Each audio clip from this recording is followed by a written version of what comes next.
ជំរាបសួរលោកគ្រូនាងខ្ញុំឈ្មោះសាវណ្ណៈជាគ្រូបន្ទុកថ្នាក់នៅ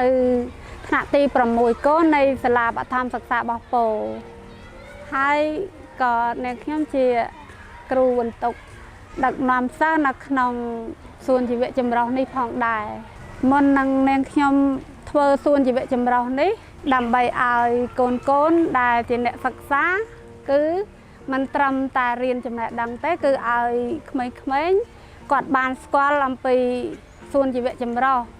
ថានៅក្នុងសួនហ្នឹងតើយើងអាចដាំបានអ្វីខ្លះអញ្ចឹងណាដល់ពេលបន្ទាប់ពីក្មេងៗដឹងហើយយើងនឹងប្រាប់ក្មេងអំពីរបៀបដាំដំណាំហើយយើងប្រាប់ពីផលប្រយោជន៍នៃការដាំដំណាំហ្នឹងពីការដាក់ជីយើងអត់ប្រើជីគីមីទេយើងប្រើជីធម្មជាតិដែលបានមកពីមន់អាចគោអីចឹងណាហើយឬក៏ស្លឹកឈើស្លឹកអីងាប់ចឹងណាដល់ពេលយើងប្រើជីចឹងទៅធ្វើឲ្យដំណាំយើងលូតលាស់បានល្អចឹងនៅក្នុងសួនជីវៈចម្រុះនេះគឺមានបន្លែជាច្រើនប្រភេទដូចជាខ្ញីស្ពៃហ្នឹងគឺដល់ពេលនេះកំពុងកាហ្វេនេះគឺស្ពៃខាត់ណាហើយខ្ជាយល្មៀតអណ្ដែងស្លឹកគ្រៃក្តាតរួចមានដើមតើយមានស្លឹកតើយទៀតហើយមានត្រចៀកក្រាញ់មានខ្ទឹមហើយមានស្រះចិញ្ចឹមត្រីមានចិញ្ចឹមត្រីអណ្ដែងនិងត្រីក្រហមសង្ឃឹមថាកូនទៅថ្ងៃអនាគតនឹងអនុវត្តឲ្យក្មេងៗហ្នឹងគេចេះមិនត្រឹមតែការចេះបោះ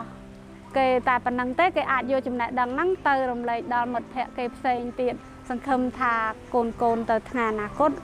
អាចនឹងមានបំណិននឹងមួយទៀតនៅក្នុងការធ្វើកសិកម្មដាំបន្លែអីចឹងណាហើយនៅក្នុងសួននេះក៏នឹងបន្ថែមដូចថាធ្វើជាត្រើងអីថែមឲ្យដំណាំវាអាចដូរពីការដាំនឹងដីនេះជាបន្លែអាចដូចដាំសសក់អីចឹងណាចឹងនាងខ្ញុំជាចុងក្រោយនេះនាងខ្ញុំសូមសំណូមពរដល់លោកគ្រូអ្នកគ្រូទាំងអស់ដែលបានបង្រៀនក្មេងៗផ្នែកបឋមហ្នឹងសូមមេត្តាជួយចែករំលែកនៅបំណិនទាំងអស់នេះដល់ក្មេងៗផងដើម្បីបានជាបទពិសោធន៍ឬក៏បានជាចំណេះដឹងទៅថ្ងៃអនាគតរបស់ក្មេងផងចា៎